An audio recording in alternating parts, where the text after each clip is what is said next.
Hello, everyone. Thank you for stopping by another Joe's Corner. And today, I am joined by a very special guest, Trua the Orcca, a VTuber, world-renowned. Everyone knows who she is. She is a beautiful, funny person that goes on Twitch.tv, but I'll let her explain. Go ahead. You can say hello, say hi, do whatever you want to do, spill whatever, you want to put in. Yes, hello, my name is Trua. I am the thick Orca VTuber. I am somebody that, just loves to play games, make memes, and just be an absolute degen on Twitter. I mean, you probably have seen it. But yeah, I'm super happy to be here. Thank you so much for this opportunity. Oh yeah, not a problem. I appreciate you giving me the chance to actually sit down and just talk with you, interview you. Let the world know who you are.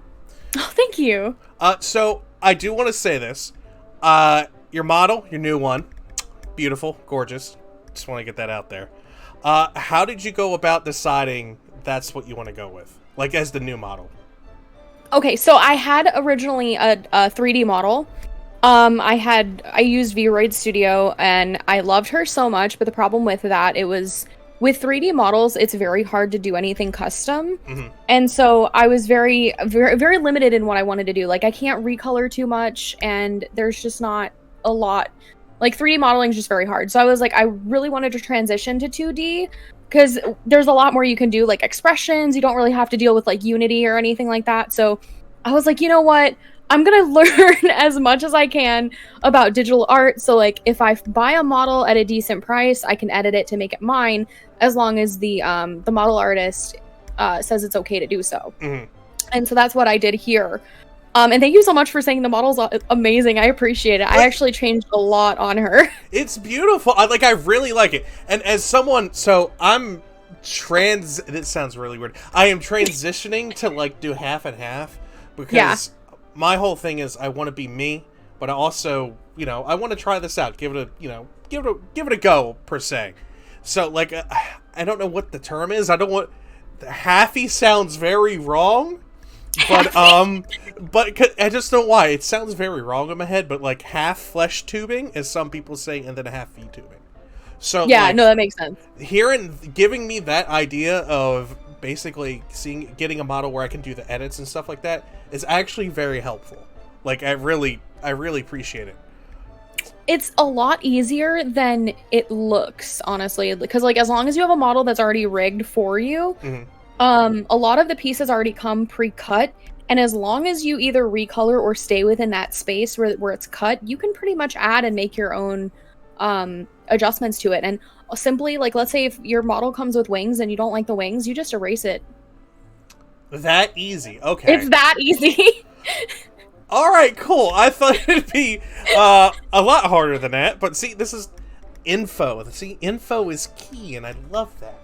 Heck yeah. Well, I also believe like in the VTubing community, like we're supposed to help each other. And a lot of people, like when I first started, didn't really help me. I didn't really know what I was doing. And so I kind of want to share my knowledge because, I believe, knowledge is power. So I'm just like, hey, if I can help somebody else do it, they can go ahead and turn around and help 5 other people. God, yes, someone else agrees with me. So I have the similar thing with the YouTube community. So don't get me wrong, I'm not big in any standard, but I've been around the block to know what's going on, how to get started, how to get out there. And recently, I sat down with a couple friends of mine who were way bigger than me in the YouTube sphere and took notes, got info, learned how their strategy, per se, to do, like, get out there, get into the algorithm, and I've already seen it working.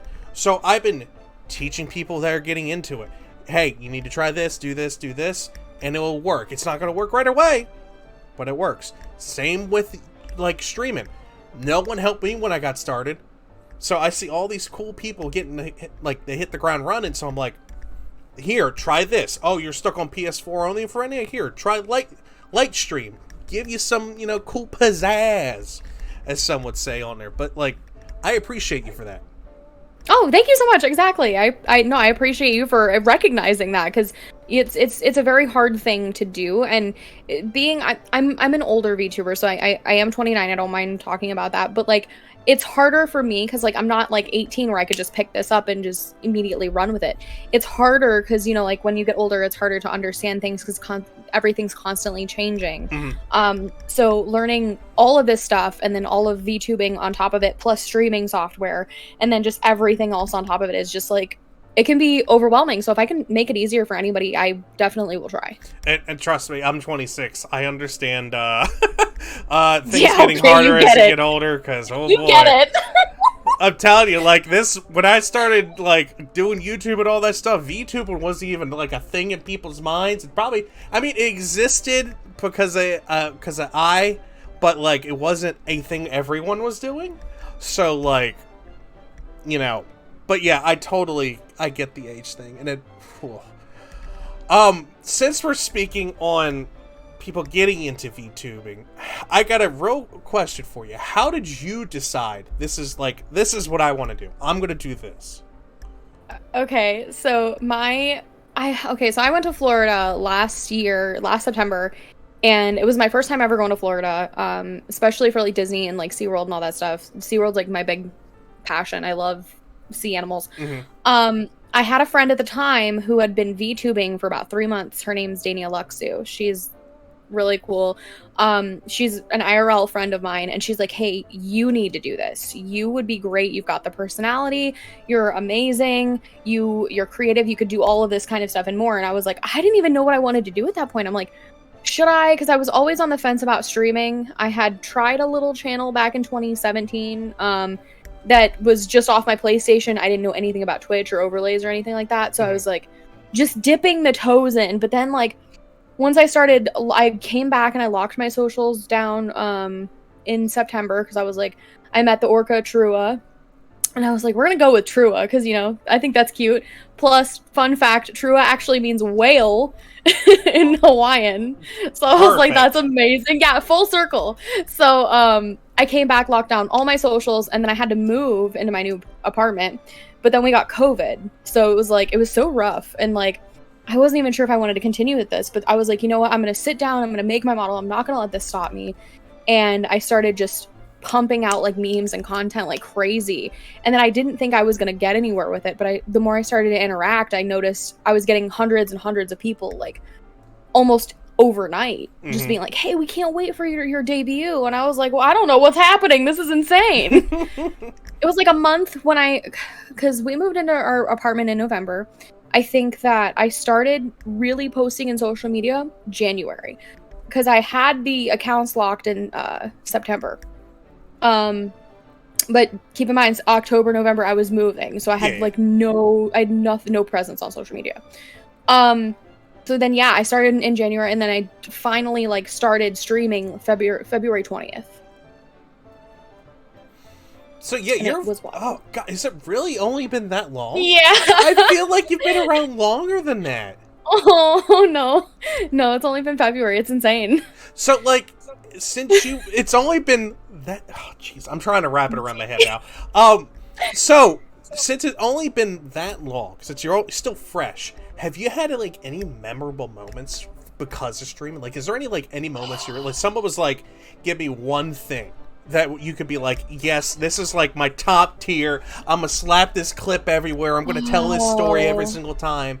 Something like that. I have a couple. I'll tell you two really big ones. The first one was when, I don't know if you know who Orrca is, I was at 2,000 followers at the time on Twitter, and she was at like 25K. She reached out to me in DMs. I had no idea who she was, but she's like, hey, do you want to be on this like little talk show with me? And I was like, yeah, absolutely. Clicked on her page, saw who she was, and I was like, what? I panicked. And so like she's one of the reasons as well, like why I'm so inspired by helping smaller people get the platform, because she did that for me as well. So I thought that was amazing. So she did that. That was a number one. The second craziest moment, most memorable moment in streaming, somebody actually gifted me 1,000 gift subs. Oh boy! Absolutely. All right, yeah. Cool. Oh yeah, those dream numbers. Oh boy! Absolutely wild. I think that was probably the most memorable moment because people were freaking out saying like it's not even about like that kind of stuff, you know, for me at least. Like money's fun, but like the impact that you have on people. Oh yeah, you know? oh yeah. Everybody that comes in has something to tell you, and then they have something to take away, and I truly value that. Amen. Ah, so like, and I tell people this all the time. They're like, "So you're in this for the money?" No, I'm not in it for the money. And I say this because I do 24-hour charity streams all the time. I am here to help people. I am here if someone wants just to chill while they're at work, just to relax. That's why I'm here. I'm not in it for the money. Don't get me wrong. Money's nice. I get that. Yeah. But I started this in YouTube to help. I started YouTube to educate, get my opinion out there, and for people to tell me, you know, well, this is actually what's going on. Okay, cool. I learned something today. Well, you know, I might teach them something. And that's all I can want. If I can give someone a safe place to go, somewhere they can relax no matter what time it is or whatever I'm streaming, or if my videos can make them give them a laugh in their bad day, that's all I want. That's literally all I want out of this. Oh yeah. Well, okay, I do have one more memorable moment, and I think this is probably the one that I'm most known for. Go for it. So if you know Nux Taku and Evanito. Oh yeah, they're two best friends. Evanito, so I have a couple friends who are friends with Evan, and when I stretch, I make some sus noises, you know, because in my opinion, I don't think if you're really stretching unless you make a good noise. And I had a stretch redeem, and they played it and clipped it and sent it to him to do a react, because Evan does VTuber reacts sometimes. So he literally was in the middle of VTuber reacts. One of my friends sent in my stretch clip, and I am forever dubbed as Stretch Girl, because this clip did things to this man. He stopped his stream, by the way, to come in and like watch me. And everybody was like, "Oh, it's Evanito, he's here. And I'm like, keep in mind, I have no idea who this person is. And so he's like looking for the stretch redeem, and he's actively streaming me live streaming. So it was hilarious. And then he like, I turned around and I recorded a clip for him, you know, just saying like, hey, you know, thanks so much. And then he's like, no, we want to have you on stream right now. So he called me on Discord and we did that, and then we set up a collab. So that was actually really cool. And then Nux actually ended up following me right after that. That stuff. Oh boy, that's some beautiful stuff right there. Like that's the good stuff. That was wild though. I see this man. I was just watching a video the other day about Evan on Nux's video on his thing. It was about basically all these VTubers were getting together and they were having a simping competition to see who would be down bad the most for. Like, oh yeah. See, I love it when people give people chances, and that's like, I'm going back to the point we were just covering. I love it when people don't allow the check marks to stop them from talking from someone.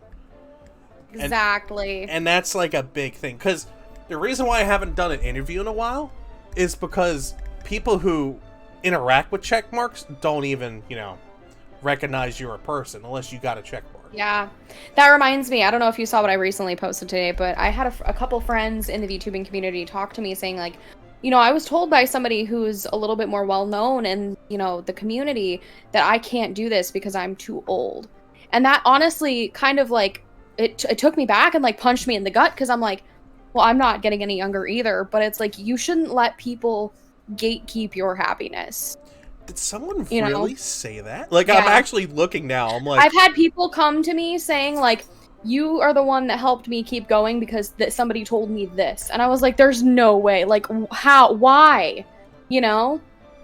I'm sorry. I'm not getting any younger, but I'm getting funnier as I get older. I'm not going to stop but just because I'm not 18 anymore doesn't mean I can't do this. What the like, I don't... See, that's gatekeeping. And I don't like that. Oh, you're too old. You need to stop. No, you don't stop. There's a grandma playing Skyrim for a living on YouTube and Twitch. Like, age does not matter when it comes to this anymore. I mean, Casey Neistat's like the perfect example. There's plenty of people out there that do things. Danny Sexbang, one of the best Game Grumps. I love Game Grumps. Danny is like 40, and he's doing YouTube. He's going around touring, singing. So you're telling me that he can't do it because he's old? Like, Oh my god, you love Game Grumps. yes, I Same. day one, I've been there. Day one, I was there. And that is like one of my proud achievements. I literally just saw Ninja Sex Party live Oh, not nice. too long ago, and that was I went to their final party tour in Cleveland. I think it was like 2018. It was insane because I had made, it was the year that Ninja Sex Party came out with Danny Don't You Know. mhm. That was like that was my anthem, man. It was.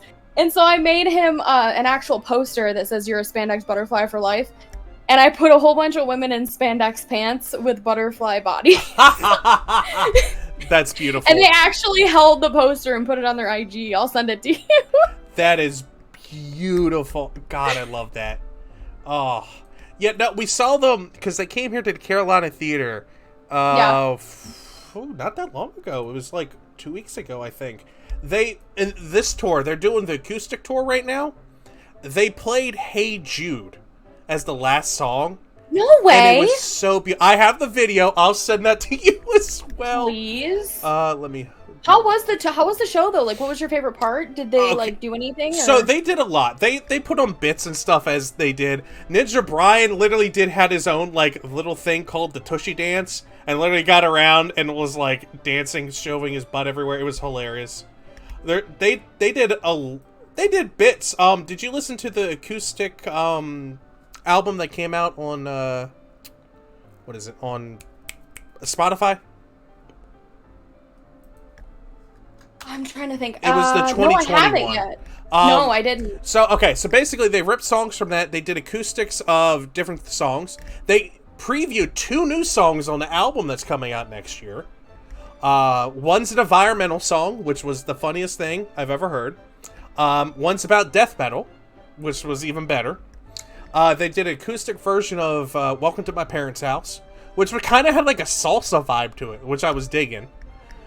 But like the ending is what made it for me. Hey Jude, they had bubble machines going off. The whole crowd was singing. It was just, I've been to plenty of concerts. I've seen country, I've seen heavy metal, I've seen punk rock, I've seen like rap concerts, EDM concerts, all that stuff. They would be in my top 3 of all time concerts, to be straight up. Like, it was. I had to imagine it's got to be like one of those like singular moments in time where like everybody feels connected because it's a song most people know, you know? Mm-hmm. And they were very stringent about the phone policy the whole time, and I kind of have to agree with it. They said, you'll get a time to record at the end, but I want you guys to sit back and just enjoy the concert. Don't just live be in the through moment. Yeah, exactly. Don't live through your phone screens. And oh boy, that was beautiful. That's amazing. I love that. God knows. And then yesterday, I saw Trash Taste. I'm assuming you know who Trash Taste is. Yes. Yes, their tour came through Raleigh, so I went through and sat there and watched them. That was a good show, too. God knows, man. Like, I'm so happy I was able to see them. And let alone back-to-back.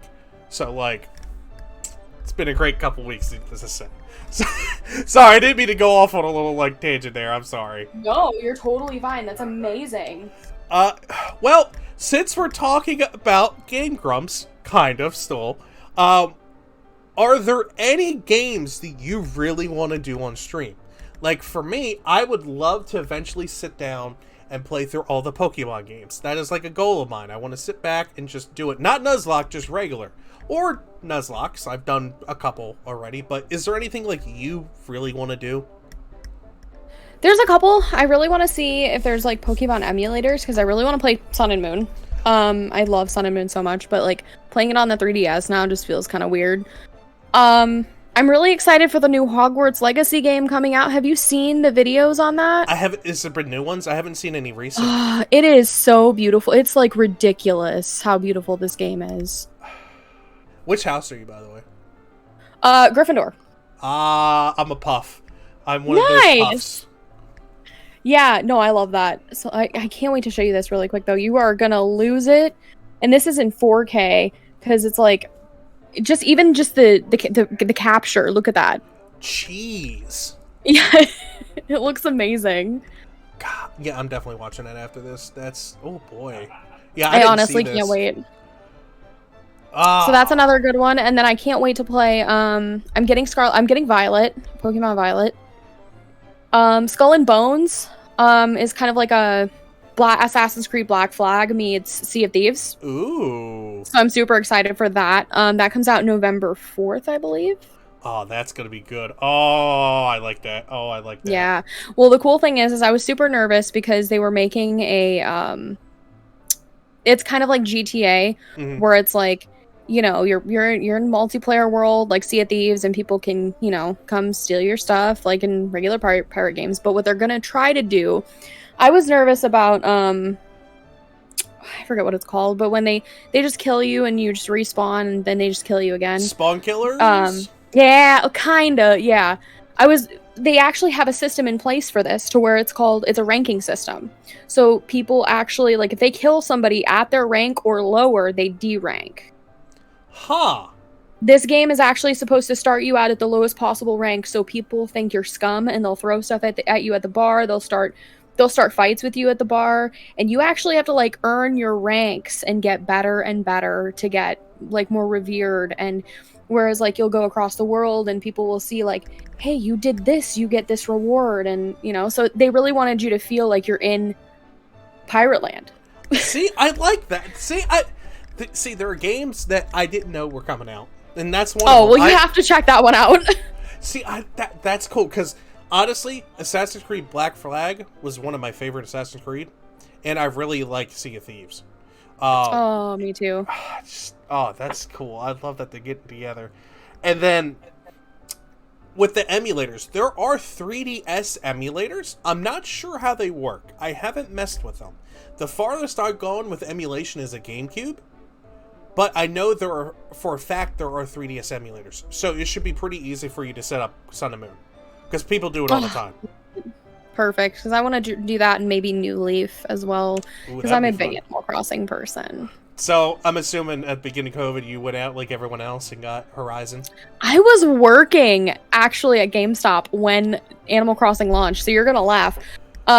3 days before launch, somebody came up to us and was like, hey, 3 hours, 1 day before launch, because it was March 19th.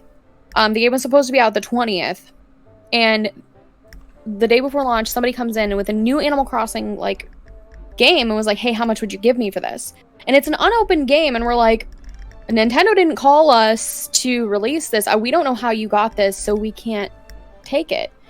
And they're like, well, can you do it anyway? We're like, no, sorry. And then we get the call right after from Nintendo directly saying like, hey, you guys are doing an early release. We're not doing the midnight release tonight. And we're like, oh, okay. And we weren't even prepared, man. So like we had like 70 people outside of our store that night, like getting Animal Crossing and stuff. And yeah, I definitely was one of those people. Jeez, like I love how it's like, all right, we're about to close. We're about to close down for the night to get ready for the midnight.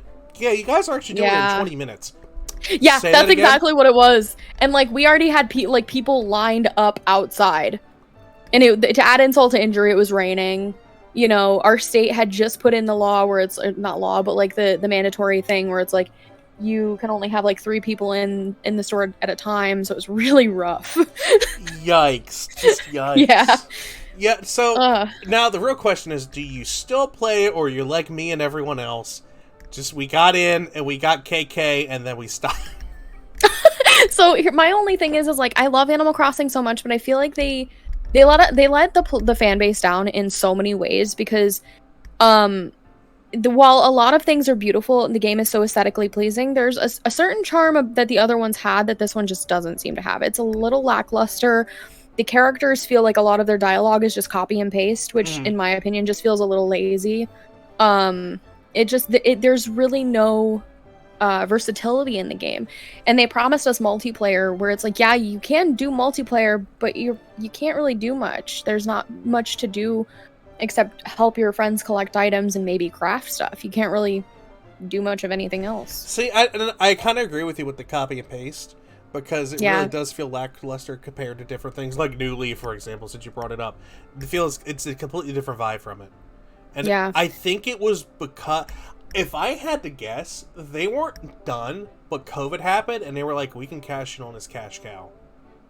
I think that's what happened too. That's how I view it, because it worked. It literally gave everyone what they wanted, a break from everything, per se. Mm-hmm. So they're like, we need to up it up. They're like, y'all not going home tonight for like 3 weeks. You're staying here. Yeah, and you're also going to run out of toilet paper. Yeah, exactly. Yeah.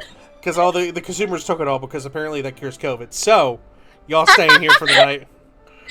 Yeah. God knows. I loved it though, and I loved the little updates that they did. Happy Home Designer was great. My only issues with the games is like, you shouldn't have to. I feel like they should have gotten rid of the rule where like, if you want to move one house per day kind of thing. Mm-hmm. They make the building and like changing your island so time consuming that like people who work 40 hours a week or more basically spend so much time trying to make their island, whatever it is. But people who, I also think about like people like me, like I have brain fog and like I have issues like with designing and stuff. So like that's just overwhelming as heck to me. Yeah, like I agree with that. That's literally me. I had both those problems. So at the time I worked in a prison. I was a prison guard for a while. At that time, it was when COVID happened. I got it. I literally come home after a 13-hour shift, slug myself into my room, get on my Switch, and I'm like, what was I doing yesterday? Oh, yeah, I was doing this. What am I going to do?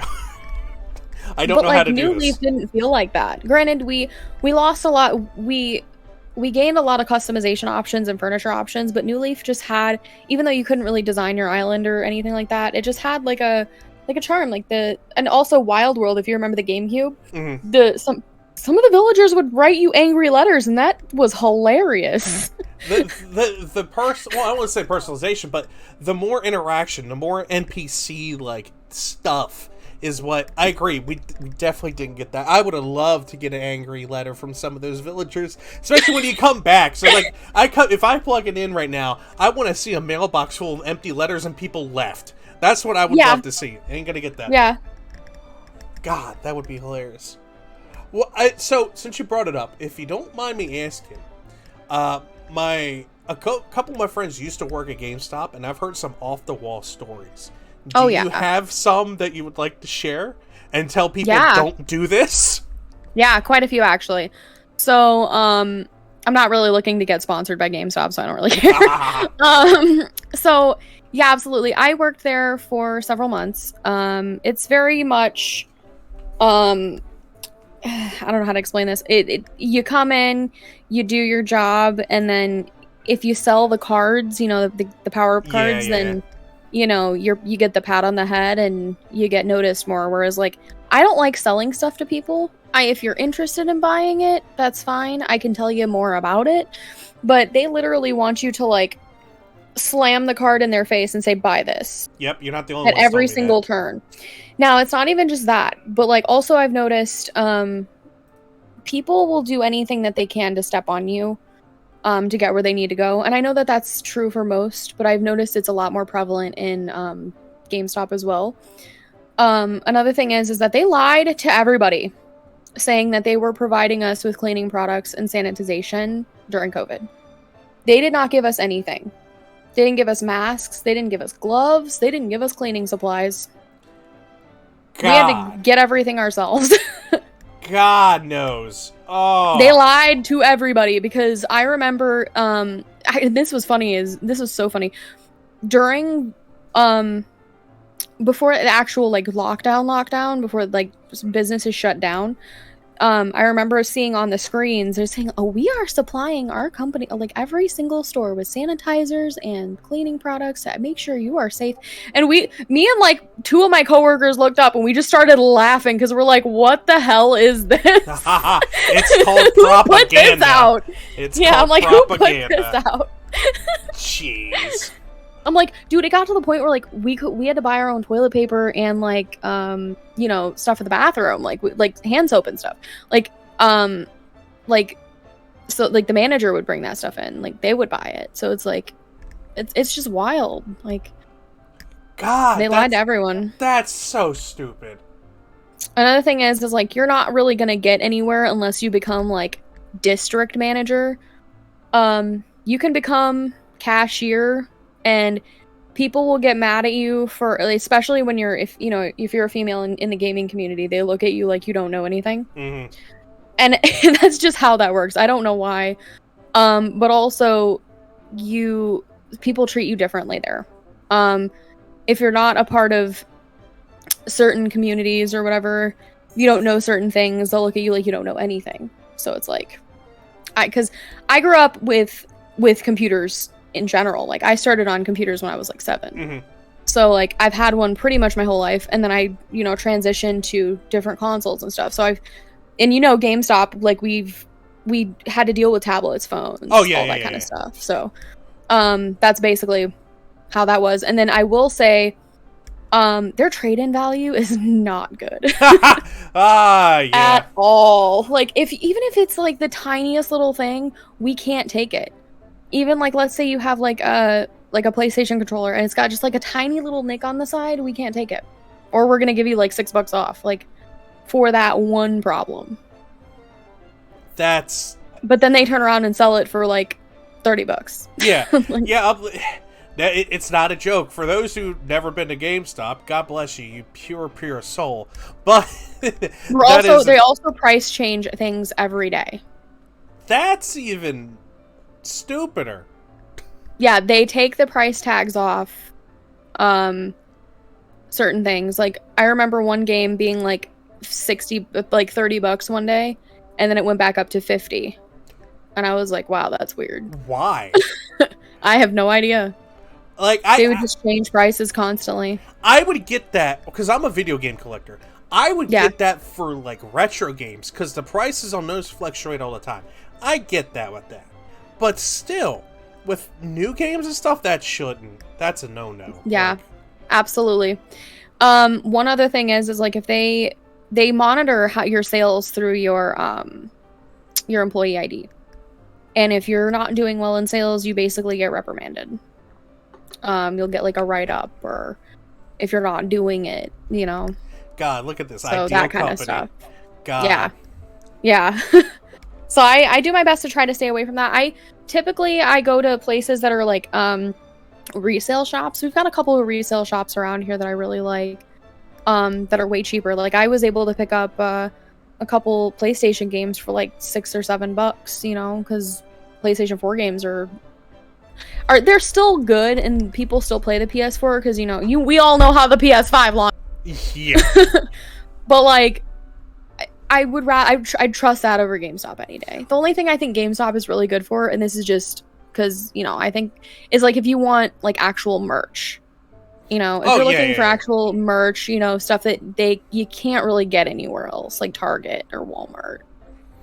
See, GameStop is one of the reasons why I wanted to start my own gaming store, and I was trying for a while, but the competitiveness is, and then like I would have, at one point it was, okay, do I give up YouTube and Twitch because this takes a lot of time? Like, and I want to be that store. Because I agree, PS4 is a great system. I have, the most games I think I have is for the PS3. Because that was the system I had for the longest of times. Minus the GameCube I got rid of as a kid, but that's because I was an idiot. But the resale shops are great. Because most of the time they take in good product. Most of the time. Yeah, they do. And they test everything on site, and they extensively test it, which I think is amazing. And they'll do it in front of you too. And they really do try to give you top dollar. What is amazing though is that like, and like astounding to me is that like a game store that claims to be all about gaming and streaming and stuff, they don't even sell products that real gamers use. That's what gets me, because I'm sitting here like, are you guys even, like, who runs this company? Who tells you to put this out for sale? Because like, yeah, the only thing that I can see people using are like the Razer headset or like the Razer stuff, because for the RGBs, whatever. But even then, that's maybe one Razer keyboard out of literally every other keyboard that nobody uses or buys. And then they've got the They got the they've got the HyperX, which I can see, and the Turtle Beaches. Other than that, nothing else ever gets bought in tech for there. Well, I think aren't they trying to like push to be like a computer store, like, or get back the computer? Because I mean, they used to sell computer games when people bought physical computer games. So yeah, they did, and I God, I remember that. It was crazy. They were actually doing they were pushing to be a computer store, but then like once they saw how big like consoles were blowing up, they're just like, no, we're just gonna take this out. They actually were selling they were doing resales at one point of like secondhand tech. I don't know if you remember that. Oh yeah, when you trade in your phone, trade in your they would resell it, but they don't do that in store anymore. Like they only resell consoles. You won't see them reselling like phones or tablets. Don't they? No, they don't do it online anymore. I was looking the other day. I was just upset. Don't they? Yeah. I've seen stores that still have it up. So what do they do with it? It's such a weird thing because it's like nobody knows what happens to all that. Jeez. Yeah. One of the biggest perks though with GameStop though, and I will say, and it wasn't worth it, you know, going through everything. Oh yeah. But you did get to see the new release stuff. You did get the extra stuff if somebody, like, let's say, didn't pick up their pre-order and, you know, it's been a week and they forgot they didn't get their pre-order bonus, you know, you get to take it. Or, you know, if there's like a sign that, you know, that was up for gaming, you know, for promotional item, technically you're not supposed to take it, but nobody's gonna say anything. Yeah, you know, like... I trust me, I've been one of those customer comes in and is like, you gonna keep that? They have to tell you, oh, we're gonna throw it out, and then they'll be like, yeah, we'll give it to you, it's fine. Like, nobody cares. Well, since we're on gaming, I want to ask your opinion on one of the newest things in gaming, and it's not a video game, it's a movie, the Mario movie. How did you feel about the trailer? Honestly, I'm so excited. Seeing the Mushroom Kingdom like that is it's surreal, you know, because we grew up on, you know, like Super Mario Bros. Like, you know, because you and I are relatively very close in age. So, like, you would probably remember playing Super Mario Bros. On the old tube TVs that have the lines across them. You know what I'm talking about? Oh, yeah. Where we had to turn to Channel 3. Mm-hmm. Channel 3, make sure it was a good day sometimes, and then and below on the cartridge, literally. Mm-hmm. So it's like, it's so weird to see it like this now. Like, just the evolution of just from where we were then to where we are now. And just, I'm super excited for Chris Pratt because I love him. He's a great actor. I have a thing for, you know, dad energy, and he gives me dad energy. And I feel like nobody could play Mario better than he could, except for maybe Aaron Hansen. I really do feel like Aaron would do a great job, though. God, I would love to see him in something like that. Yes. That would be beautiful. But I was super excited. I loved the colors. It looks like they really put a lot of love into this. And I don't know if you know this, but they're actually opening a Nintendo Land in California. Yeah, so I know about the one I've seen the one they opened up in Disney, or the one they opened up in Japan. I've seen that. Anime Man's done a video. Aki Deer has done a video. Plenty of people have done it. And they were also, they thought about Florida, but I think that was thrown out. But I probably because Disney owns the whole state. Yeah. I saw there was a picture or a video circulating recently about it. It's almost ready because they were testing out the Yoshis and stuff that are in that land. And like, I'm like, all right, cool. I would love to go, but that's across the country. And that's, but it does. I love that they're making it more accessible though. Oh yeah. Because if you know, if they wanted to, they could really put it anywhere. Oh yeah. But I love that they're making it more accessible. Japan is definitely somewhere I would love to go. And I would love to see all the stuff over there, but it's such a hard trip to take. Oh yeah. I literally was planning. I had my tickets and everything, and then COVID happened in 2020. I was supposed to spend Christmas into New Year's in Japan. I was supposed to do that, but guess what didn't happen? Exactly that. And I just It makes me sad every time. But I would Japan's open cry back with up now. you, dude, for real, like that. Yeah, but still, dude, that's awful. Yeah, trust me, me and my friends were bummed out, to say the least. But hey, Wow. there was a reason for it, I'm sure. I just go with the flow. And Exactly. Since Japan's open back up, because since COVID happened, I stopped trying to get my passport. So now, since Japan's open back up, I'm trying to get my passport again, because now I have a reason. Yeah. So, God, so my question is, with the Super Mario World, are they going to give us the same merchandise, or are they going to do different merchandise? Have you heard anything about that? That would actually be really interesting. I do not know anything about that. That would be really cool to see what they do, though.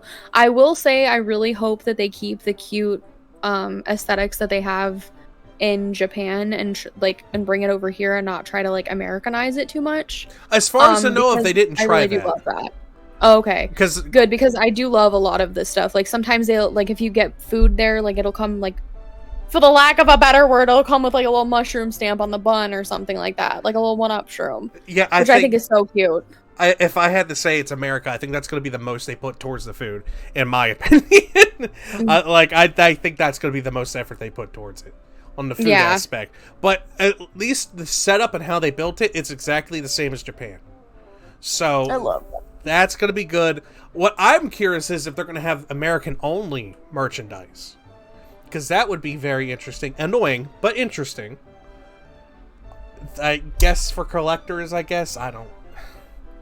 Honestly, that would be interesting. I mean, they could, like, bring in, like, some private vendors, possibly, that are American only. But I don't know. That's really interesting to think about, though. It'll be really cool to, like, compare and contrast merch when it actually does hit. Maybe if we're lucky, we'll be able to actually get some of it online, though. Like, maybe they'll open up, like, an actual, like, online shop, kind of like how Disney does. Mm-hmm. That way it's, you know, even though you can't enjoy the park, you can at least wear the merch. Yeah, exactly. Man, I want to go now. You got me excited for it. I know. What did you think of the trailer? Did you like it?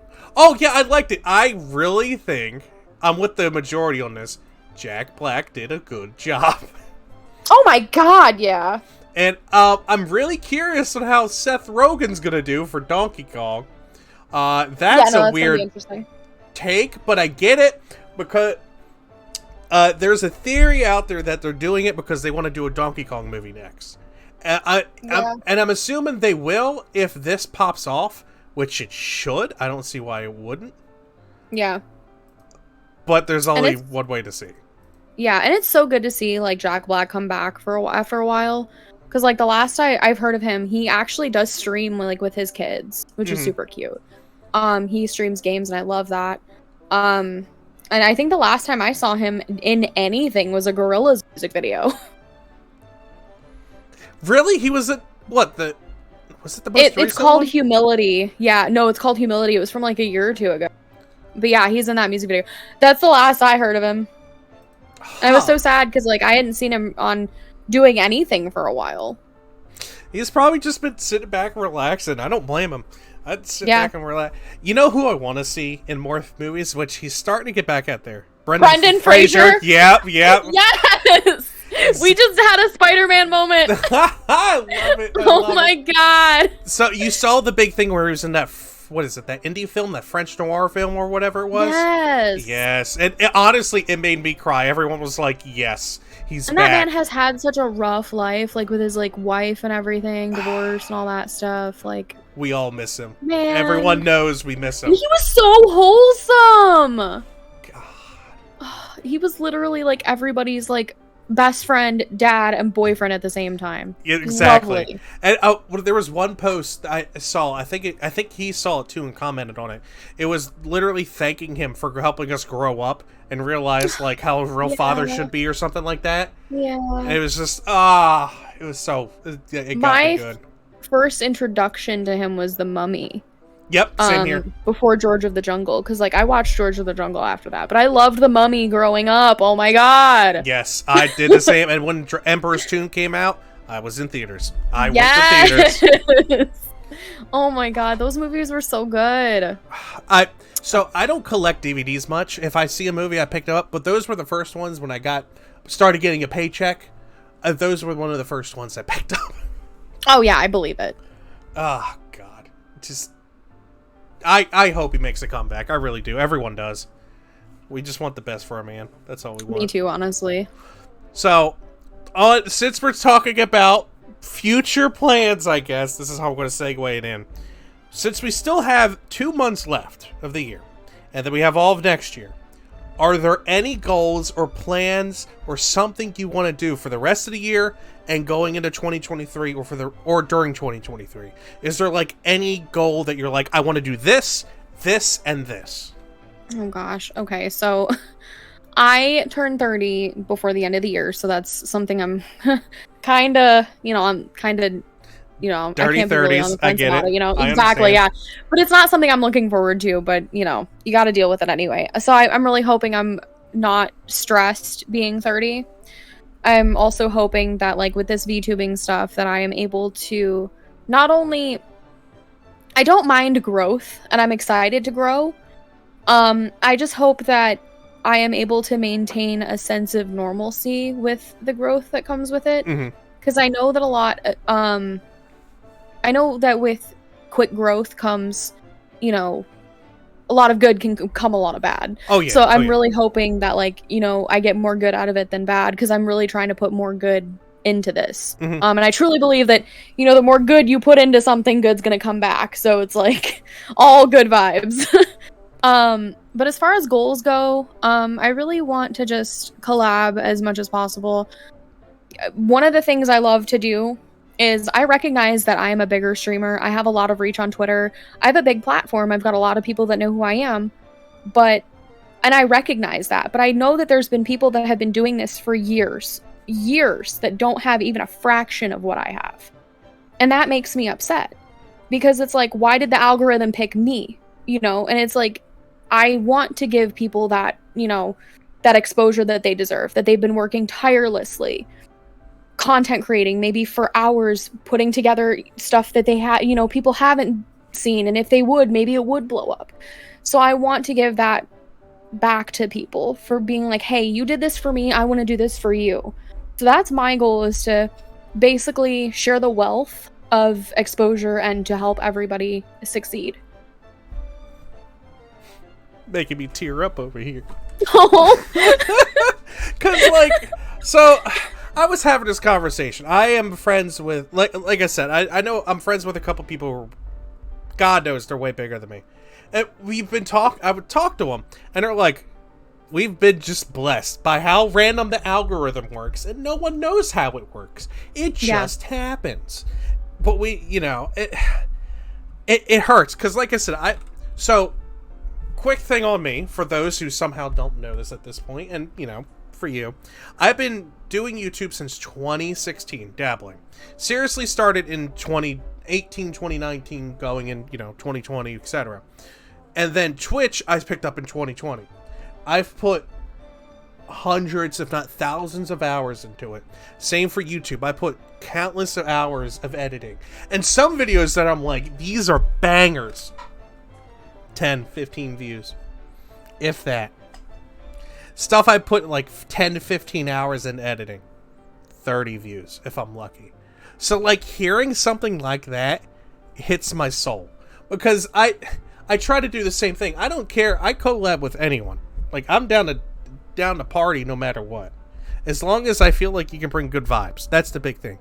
Because I just want to have fun, and I want to give back. Even if you have 3 followers. But if I think you're fun, here, let's do this.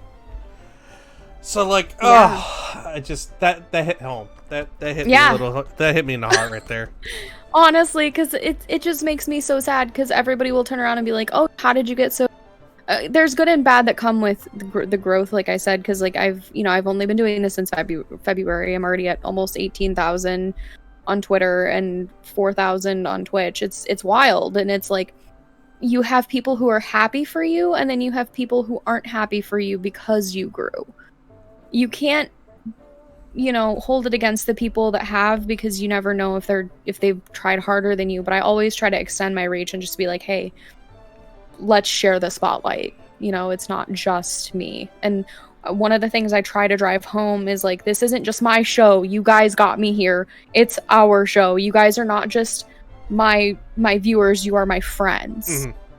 And I feel like that's one of the biggest things that gets lost in translation with some of these bigger VTubers. Like, I'm not saying these people do it, but like, you know, if you had somebody who had millions of followers, I understand that they can't extend their hands to everybody because that's impossible. Yeah. But I like to be a little bit more personal. Like, I actually jump into VCs with these people. I hang with them. I play games with them offline, and I really try to connect like more personally to these people and build a community instead of just being like, hey, you guys only get to interact with me on stream, throw me $5 and, you know, I'll say some stuff.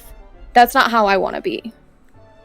You just reminded me, did you see the thing that's going on? What is it? Financial domination is apparently is this? So it's literally people that will sit there. Oh, if I could find this clip. Hold on. There's literally, as weird as this is, it's a fetish of a person sitting there telling you you're trash, you're not worth it if you don't give them money. And people are feeding into it.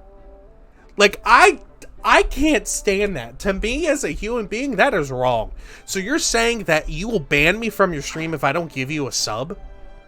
I can get it from both sides, because some people like that weird, like, dommy mommy thing, and they're like, okay, mommy, and then just, I get it, but, like, at the same time, like, if it's being done, like, out of, like, just genuine, like, pure greed, then it's, like, that's really wrong. Yeah. But if they're just, like, playing into it, I can kind of see it, but at the same time, it's, like, you never should be in it for the money. If you're doing it for the money, for the views, for the followers, you've got it for the wrong reasons. Exactly. And that's another thing. People want to be partners so bad on Twitch, but here's the thing. Partner takes more of your money. You can be a partner and get that little pretty purple check mark, but I'm telling you right now, it doesn't matter if you're partner. If you stay indie, more people are going to want to mess with you and have fun and message you and, you know, be involved in what you're doing. And honestly, it's better that way as well. You'll have offers left and right from people if you just stay away from, you know, partnering with anybody and just stay yourself.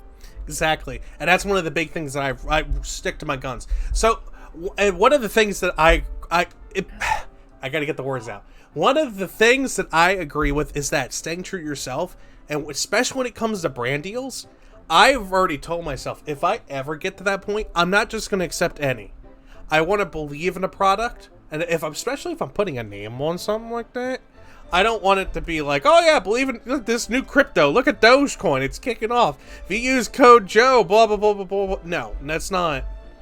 No, and for me personally, I wish I would never take a brand deal personally, because like I said, I'm not in it for the money. If anything, I'd be like, donate it to this charity. Here, give it over here. Like, yeah, and it's the grind with Twitter as well, by the way, with the check mark. Like, people are so desperate for it, and I don't get why. Well, I take that back. I get why, but it's stupid. And it's because, oh, if I get the check mark, I can interact with my favorite celebrities. It don't work like that. It doesn't, because they still don't know who you are. Yeah, and half of the bigger celebrities don't even use social media. People who are bigger actually have, like, and I'm sure you know this, but like people who are bigger actually have like their own like social media managers that like mess with their stuff, so it doesn't even matter. Oh yeah. So since we're talking about the partnership and stuff, have you been keeping up with like the Twitch stuff versus the YouTube stuff as of late? Yeah, absolutely. The only thing I will say is like it's so difficult like for people on YouTube to get recognized because there's so much content on YouTube. It's ridiculous. Oh yeah. Because it's been around for so long. And if you think about it, we're creating more content than we can keep track of.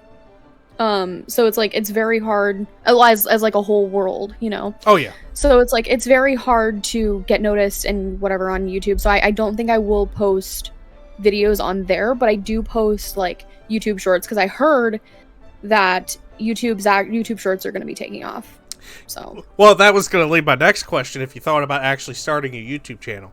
But I want to, but like at the same time, I'm not good with video editing. So like I feel like that would just take up so much time. Trust me, it does. As someone who's very mediocre at his editing and who's literally outsourcing streams to someone else to edit because it takes a lot of time, some people have knacks for it.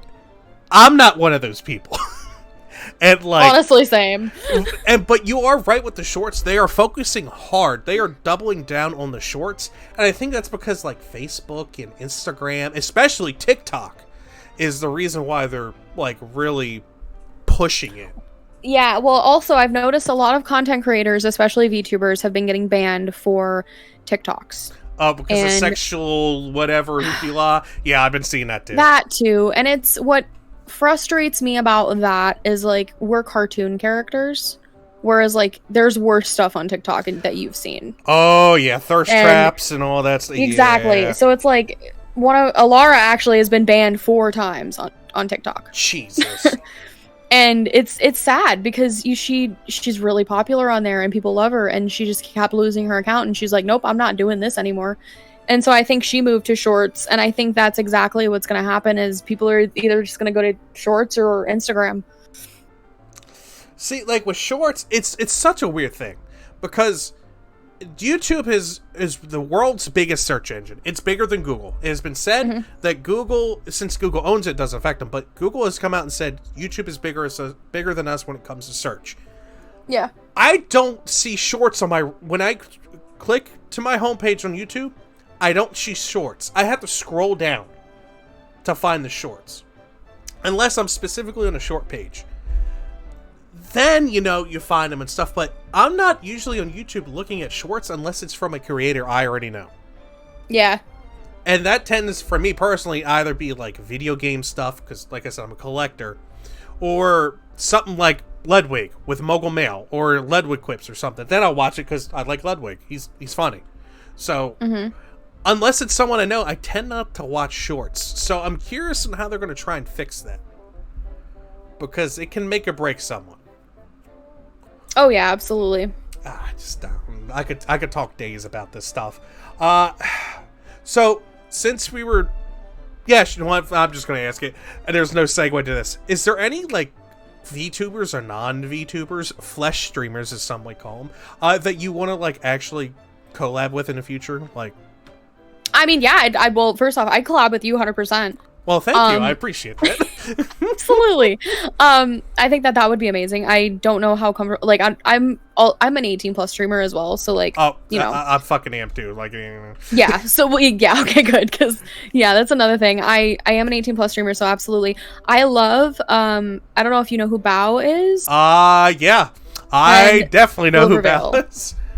Bao and Silvervale from Bshoujo. I would love to meet them. So on that end, I'm a Project Melody simp, and not because of what she does off Twitch, but I love the person, the vibe she brings. I don't know what it is. I loved it since day one, and then of course I would love to meet Iron Mouse. That would be my heart. I have friends that have met her.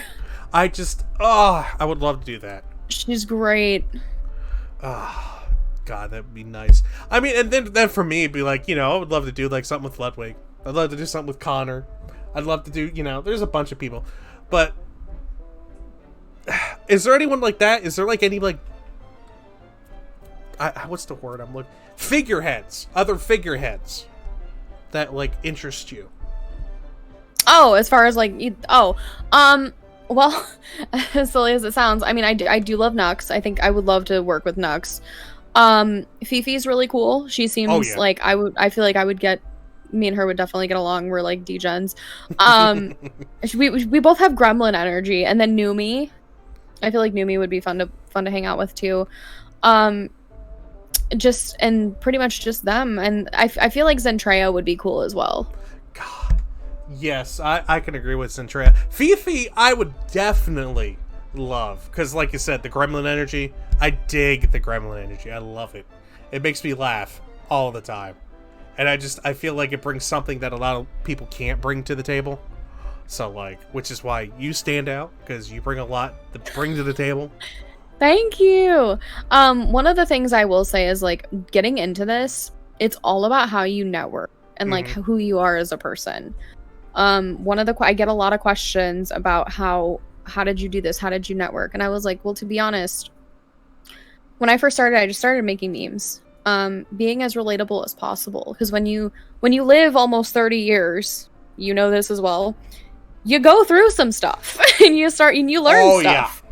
So you're able to kind of laugh at yourself, even though at one point in time you were cringe.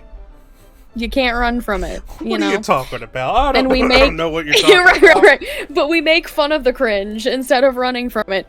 So, and then one of the things I've noticed is that the dumber it is on social media, the more people are gonna love it. Oh yeah. I literally posted a picture of glue and it got like 50 retweets one day, just as a social experiment. But I will say to anybody that wants to be a VTuber to, like, just know what you want, like, going into it.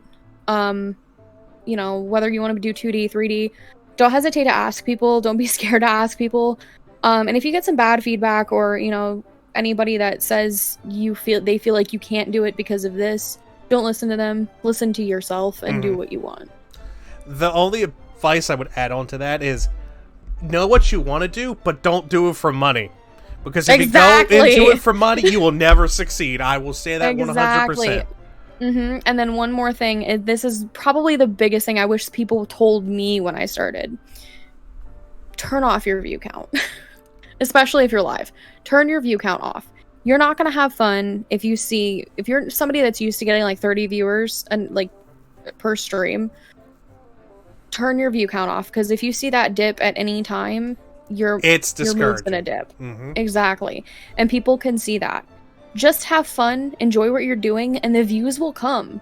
Like, I'm not gonna lie to you, my views are about as consistent as gas prices right now. But like, honestly, the viewers will come. And as long as you are a genuine person, because I've seen people spend like $5,000 on a model and they're having issues keeping a fan base, and it's because of how they are as a person. It's not anything that they're, you know, bad. It's just maybe they're not, you know, interacting as much, or they give off weird energy and stuff like that. So just be nice, be genuine, be you. Don't play a persona, you know, have fun, and just, that's it. Do what you love. I give people props that put on a persona. That's too much work. I just turned the camera on, and I'm just like, this is me. If you don't like it, I don't know what to tell you. See, I was nervous because I was like, I didn't want to go through like the imposter syndrome. I was like, I really, if I'm gonna do this, it's gonna be me, but it's gonna be a different name. I was like, I want her to have my personality, as, you know, as much of me as possible. So. Oh yeah. God, so, like, because I didn't want to meet somebody and then be like, well, you're not this person, and it's like, but the best part is if they meet me in person, it's the exact same. It's already the same. Yep, I made a couple friends online within the last year. One of them lives in the same state as me, and I met them. They're like, you don't put on persona. I'm like, it's too much work. It is. And plus, I don't want to be like, oh, your online persona is different from your offline. It's exhausting, man. It's just, I want you to like me for me, not what you see on the screen. So why change it? I also don't have time or energy to make one. Like, oh God, yes, that's So and it would be hard enough to like stay in character. So funnily enough, so when Niji Sanji was doing open auditions for the male, the male like openings they had, I did a 5-minute video. And I could barely stay in character, because I was like, you know what, let me just try it, you know? That was some hard stuff. I can't do that. Nope, not putting a voice on, no nothing, nope, that definitely, like, cemented who I am, because I'm like, that's just too much. And see, I thought about, like, you know, doing, like, the whole voice mod stuff, and, like, doing all that, too, because maybe that would add a little to the experience, but I'm like, that would really suck, like, because I'm a con goer, like, I love going to cons. Oh, yeah. So, like, what I really want to do is I want to, like, email these cons and be like, hey, I'm a VTuber with this many followers, let me come hang out. It would be really awkward to not have that voice changer if I meet these people in person. No, so how you get around it is you put it like on like a power glove, all right? So you get it strapped to your hand and have a little voice box around your neck. Done. That's how you do it. There you go. I love it. And just start mouthing the words. Just exactly. Exactly. Do a Centrea. Put on that that synth. There you go. Oh, I love that. God, that's that's. No, I. That's why I like people like you, like me. We are just us. There's no hiding it, and we're straight up. That's all it is. We're just being straight with you. And if you don't like it, I don't know what to tell you. Yeah. And the last thing I have to say about especially social media, like persistence, stay active as much as possible and don't get into drama as much as possible, because drama, even if you have a side, if there's a side you're on, just don't post it. Don't stay out of it. No opinions. Don't have your opinion. Your social media is your billboard for you. That's one of the things that I can't stress enough. Your social media is your billboard of you. Mm-hmm. So if you are posting drama, then that means you are about drama. And then that's not good. So, and nobody wants to read about that. Nope. And then they're just going to associate you with bad publicity. So if you are posting stuff about helping people and, you know, posting stuff about your model and promotions and things you find funny, things you like, they're going to associate you with that. So just keep in mind, everything that you post, people will associate you with. So just, that's one of the biggest things as well with social media. Yeah. Well, I want to end this on a good, positive note. Yeah. Is there anything you want to try out at some point? So, for example, what Onigiri does, like the IRL cooking with her model on top and then her hands are, you know, that they're IRL streaming. Go out to a park or a museum like I do. I go around and show people all different kinds of stuff. I've done like fairies in Florida. I do it, I'm about to do it this Friday. I go to tech shops up in Richmond, Virginia, where the tech exchange is fantastic. I love them. Or like go to concerts or go to these festivals or cons. Is there anything you want to try new? Something like that for actually, yeah. That's actually a great question, because I do have one coming up. So I am going to, and I don't mind talking about this. I live in Michigan, so we have YumaCon, which is an anime gaming convention, coming in November. And I am going there, and so I'm going to do like mini vlogs of, you know, the con. And I figured that would be fun. So are you gonna? I have somebody. I have another VTuber friend, Necroviathan, coming in from California to come, and we're gonna go to the con. So, how are you? If you don't mind me, do you have an idea on how you want to edit this? Because if depending on how you do it, depends if you're gonna show your face or not. Oh no, I have shown my face. I am not like, I'm not one of those people that like. I don't mind people knowing my face. It's just, it's not something I post all the time. Yeah. I don't mind the occasional immersion break, because, you know, you're gonna find out eventually. And I feel like it's kind of like a corpse situation. You know, it can get scary when people are trying to figure out your identity. So why not just post it yourself? You know what I mean? Yeah. I mean, I don't want to, you know, force people or make people think that like they have to, but I would rather me post it than somebody find it and send it to me. Oh yeah. It's like, how did you get it? But that's, you know, that's neither here nor there. But yeah, I don't mind. I would probably just, you know, selfie it, you know, so you could possibly see me and Necro in our cosplays, because I am going as myself. He's going as himself. Nello's coming with us. Nello's my roommate / other friend who's a bird VTuber. So we're all going to be cosplaying, so you guys can see our cosplays. It'll be so fun. And honestly, if anybody's going and they recognize us, you're more than welcome to stop us and talk to us. God, let's see. I'm ready. So, like, the closest... so, for me, con-wise, the next one is in January. Nice. And hopefully... because I meet up with a streamer, Shotgun Shogun. He's big for his... for gacha games like Fate Grand Order, Epic 7, that kind of stuff. Me and him usually meet up, sit back, relax, shoot the shit, that kind of thing. I'm hoping that I can possibly meet other people from the platform. That'd be nice. And then I know in May, Tokyo Lens, I don't know if you heard of him. I have. Yes, Norm. So me and Norm, when he gets down here, me and him are going to sit back, have a couple beers, that kind of thing. And shoot the shit pretty much like that. Like, that's all I want to do. I don't want to pull out a camera. It's not about the form. When I visit people, I just want to sit back, enjoy it, catch up, swap stories. That's all I want to do. Yeah, cool. If we plan something ahead of time, that's fine. But if I'm in a con, I'm just vlogging around, and I'm not going to be in people's faces. Especially if my friends are there. We're not there for that. We're there to have fun, relax, and just shoot the shit, you know? God, now I'm getting hyped for it. I gotta stop. Yeah, no, I'm so excited for you. That's amazing. And yeah, I follow Norm on Twitter. Great pictures. Him and Victor. Him and Framer Travel. Yeah. Speaking of, I need to absolutely beautiful. Talk to Victor. I gotta ask him a couple questions. God knows. I was trying to go and like see them and all this. It's just COVID killed so much for me. It did, yeah. But anyway, that was a great interview. So, is there any final remarks you want to leave with the folks? Yeah, if anybody, wants to collab, you're more than welcome to hit me up. Don't be afraid. I know numbers can be intimidating on Twitter, so you're more than welcome to send me a DM, as long as you are 18 or older. I don't mind collabing with you and hanging out, or even just gaming offline. So, yeah, thank you so much. Yes, no, thank you, Trua. I appreciate the opportunity to, like I said, sit back and just talk. Because God knows I haven't done this in a while, and it feels so good. Understandable, and you're really good at it too. Well, thank you. I appreciate it. It's one of the things I pride myself on, to be able to have a nice, natural interview. So, for those who are watching, follow Trua on all of her platforms. I'll have them down below, and we'll go from there. But until next time, guys, I'll see you on the next one. Bye-bye.